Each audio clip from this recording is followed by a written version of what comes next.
Hey, Crossway family, it's Pastor Matt. I'm here with Pastor Chris, and we are just practicing for Sunday.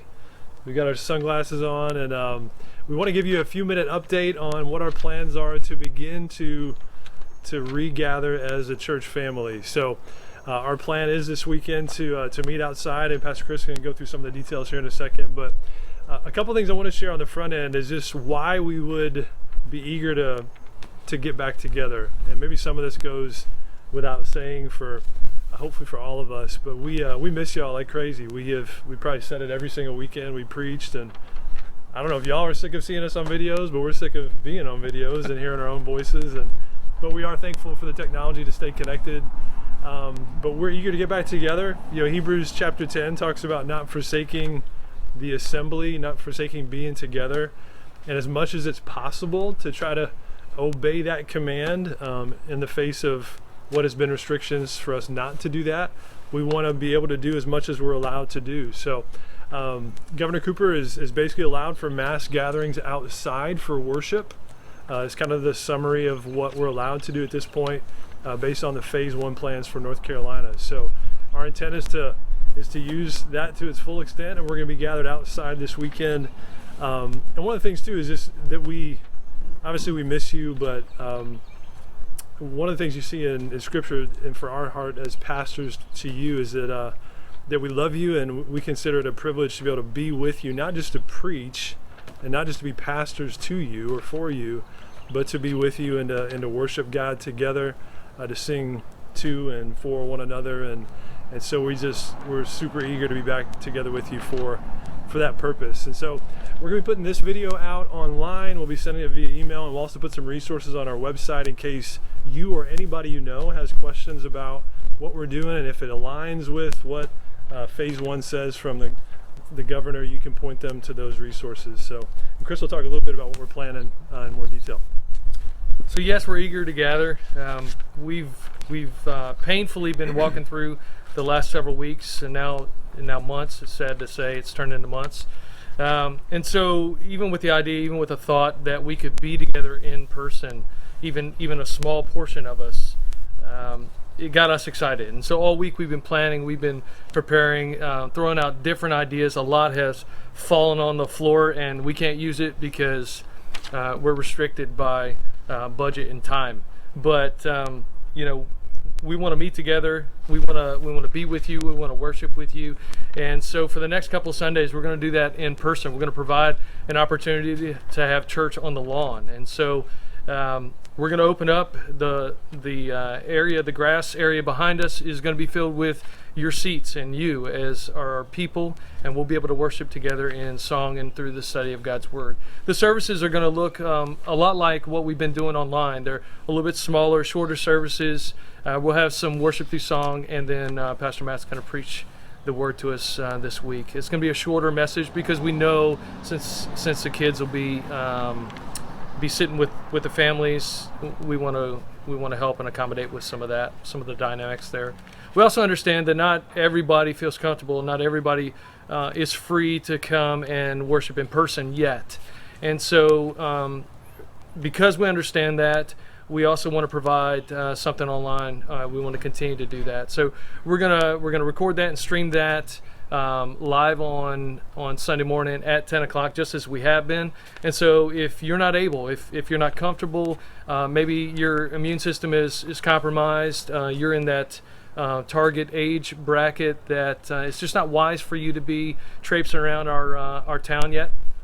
We understand that. You're still loved. We're grateful for you, and we don't want you to miss out. So the same music, the same message, you'll be able to participate and worship through as well. It'll be online through Facebook and YouTube, just as we have been. Yeah. So parking wise, you want me to hit parking? You got parking? No, I got parking. Okay. All right. So we've got some dynamics here. One of our constraints constantly is parking. We've had to be creative over the last year or so as God's blessed us with more of you to worship together with. We parked in the back, we parked on the side, we've been everywhere. We'll put a car anywhere.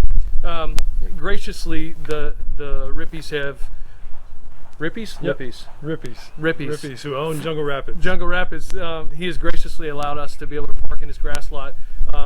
If you're not familiar where it's at, it's up there near Hops at Inglewood and Oleander. It's right where they sell Christmas trees.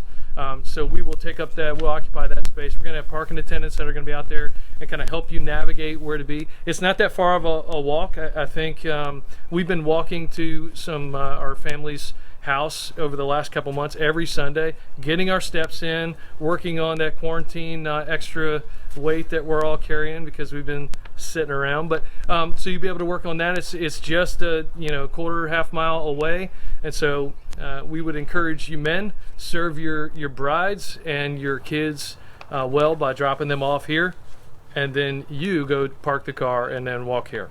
That's right, guys. Show some chivalry.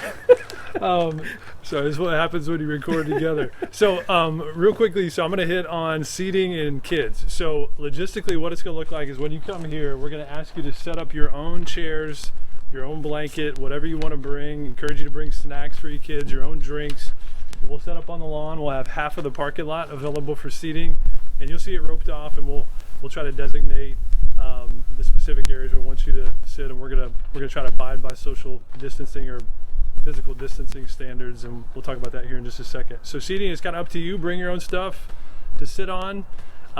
As far as kids go, we're not doing any sort of kids program. We're not going to have any material for you, at least not for this couple of Sundays.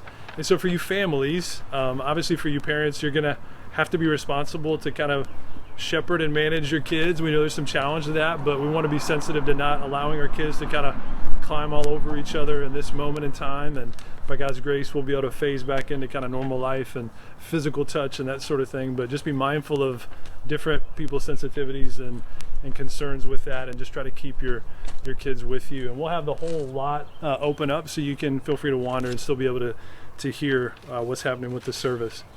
And Chris can talk a little bit about the facility. The dynamics, we're not pulling chairs out. We're not even going to access the building. So we're going to have everything locked. What that means for you is come self-contained. Bring your chair, bring your blanket, whatever's going to make you comfortable. Bring your sunglasses because it's bright here and it's supposed to be a beautiful day on Sunday morning. But as far as restroom facilities, things like that, you'll need to have the mindset that you're going somewhere just like you would the beach or a park or something that doesn't have readily available restrooms for you or your little ones. Just keep that in mind as you plan, as you prepare for that for the morning, and just know that the building is going to be off limits. Just as we try to continue navigating this weird time with the virus, what does it mean? How do we get in there? How do we worship together? How do we become in close proximity with each other? What do we do with cleaning and all that kind of stuff? So we're still navigating some of that. So just be aware that the building's going to be closed. The last thing that I have before Pastor Matt finishes off is social distancing. A lot of us have varying degrees of we have our own personal bubble. And that just naturally happens. But with this virus, we've been encouraged to increase the distance, which seems kind of hypocritical now that we're standing 18 inches away from each other. But there's grace, right? So, but just keep in mind, you may feel comfortable. Your social distancing bubble and whatever your comfort level is may be smaller than somebody else's. But just try to adhere to the recommendations given to us. There's some wise people, we believe, that are trying to help us with these guidelines, and we don't believe that they're being over the top in this.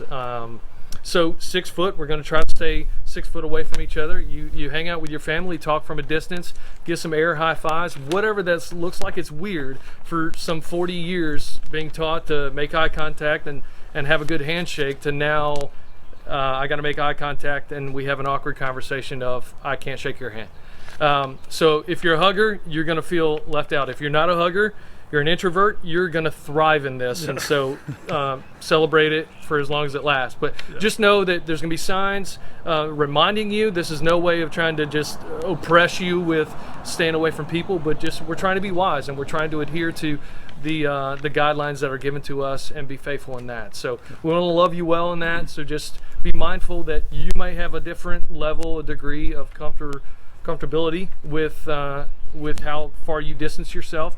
But if we can all use the rule of 6 foot and no contact, no touching, love each other with words, and reconnect with people that you haven't seen in a while by worshiping together. Yeah. And I'll just close with just a kind of a shepherding note for our hearts, because in light of what Chris just shared, there's going to be a temptation, not just this Sunday, but really for months to come, as we try to inch toward back to what we used to know as normal, and try to restore a little bit more normal interaction person to person. There's got to be a tremendous amount of grace that we show each other in that process. So for those who show up on Sunday, there will be varying degrees of comfort level, even in those who choose to come on Sunday, as to what they're comfortable with, what they're not. Certainly as it relates to those who choose to stay home because they're not comfortable gathering in person, it doesn't mean that they have less faith or they're operating in fear necessarily. It doesn't mean that we're operating faith because we're here. We want to be sensitive to the needs of other people, consider others more important than ourselves, and other people's interests over our own. And I think it's just an abiding kind of principle we have to walk really closely and tightly to over the coming weeks and months. So, and lastly, I'll say is just come ready to sing. This is a unique moment for us, where usually doing church on the lawn would kind of be just an aberration, and for our neighbors, they might look at us like, oh great, they're choosing to do church outside today.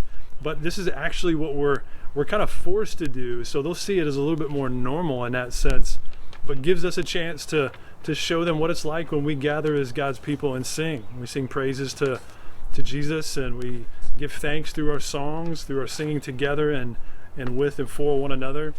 So come ready to sing, and then come prayerful. Just pray for our neighborhood, pray for our own hearts, that as we come, it'll be a real sweet reflection of our desire to be together, and that God will be lifted up and seen in the midst of it. So we love y'all. Can't wait to be with you. So 10 a.m. Sunday morning, we'll be gathered here on the lawn, and there'll be more information coming out on Facebook, YouTube, and the like, and through email. So if you have any questions, feel free to reach out to one of us, Chris at crosswaywilmington.org, Matt at crosswaywilmington.org.